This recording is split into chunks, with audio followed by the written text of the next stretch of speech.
कुछ मस्ती में आपका स्वागत है। मैं आपको आज कौन सा अध्याय सुनाऊंगी? मैं आज आपको छठा अध्याय सुनाऊंगी।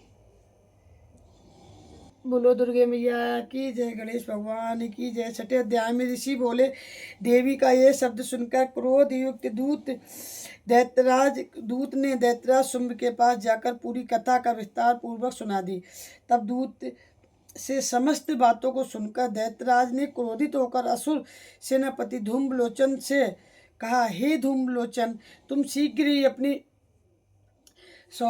ही अपनी सेना से समेत वहाँ जाओ, उस दुष्टा के केश पकड़कर घसीटते हुए बलपूर्वक यहाँ ले आओ।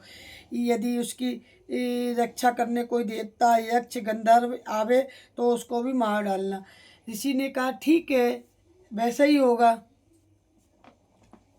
धूम्रलोचन ने कहा, ठीक है, वैसा ही होगा।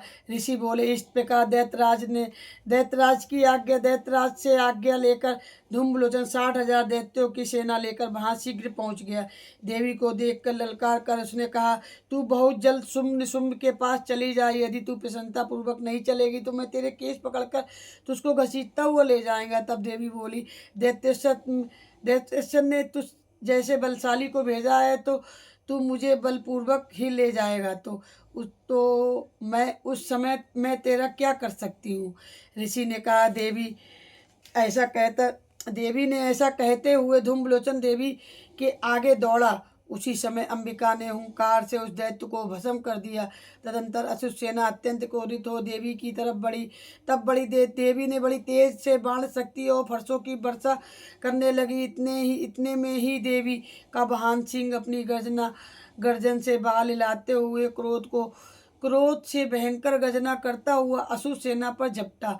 उसने कितनों को पंजों से और कितनों को मुख से और ओठ और दाढ़ से घायल करके मार डाला। उसने अपने नखों से कितने ही असुरों को धड़ को अलग कर दिया, कितने ही असुर के धड़ को अलग कर दिया, कितने ही असुरों की पशु भुजाओं को और सिरों को काट डाला। अपनी गर्दन के बालों को हिलाता हुआ कुछ दैत्य ने उधर को फाड़ कर रक्तपान करने लगा। उस महाबली ने क्षण मात्र में ही असुरों की सब सेना धराशायी कर दी। असुरराज ने जब ये सुना तो देवी ने धूम्रलोचन को मार गिराया। उसके सिंग ने समस्त सेना को नष्ट कर दिया और उसके ओठ क्रोध में फड़कने लगे और उसने चंडमुंड नामक महासुरों को आज्ञा दी, हे चंड।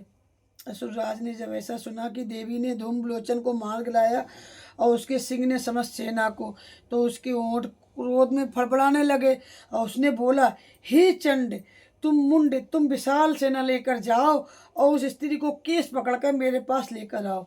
यदि वह ना आवे तो तुम मुझसे इसी का संदेह हो तो उससे अपनी सेना सहित युद्ध करके उसकी हत्या कर देना और उस दुष्टा तथा उसके सिंह को मर जाने पर भी बांध कर शीघ्र मेरे पास ले आना।